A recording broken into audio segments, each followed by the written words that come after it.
The Real History of Vampires, Chapter 4. One full season after the gardeners shared their secrets around the globe, garlic was stockpiled high in secret stashes everywhere.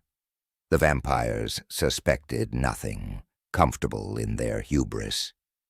However, a few months later, after a particularly long and hot summer throughout most of Europe, a troubling shortage of sunblock began to emerge. In some parts of the world, vampires were even forced to go back to the bad old days, sleeping through the day while hiding from the sun, something they had previously done for millennia. The reason vampires had been able to escape their nocturnal existence in the first place was an eccentric Englishman with a dream. Sidney Perkins was born in 1837 in a coal shed in Croydon to a working-class family.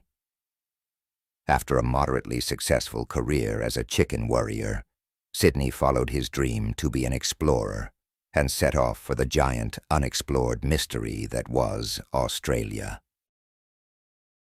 Australia had long been home to undiscovered and dangerous plants and animals, and in 1877, after a year-long fruitless and grueling search in the outback for something new, Sidney Perkins leant against a slim white tree to rest and discovered that the bark was coated in sticky sap.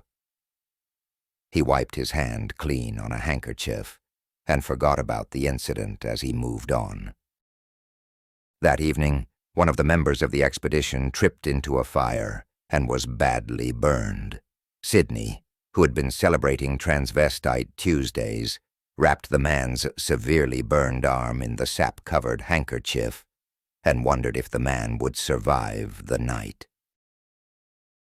Miraculously, the burn was almost completely healed in the morning.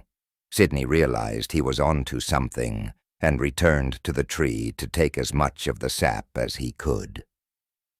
After returning to England, the amazing qualities of the sap were discovered. It not only cured burns, but could negate the effects of the sun. In 1879, Sidney Perkins invented sunblock and also oven gloves. It was the beginning of the vampire's infiltration into everyday society.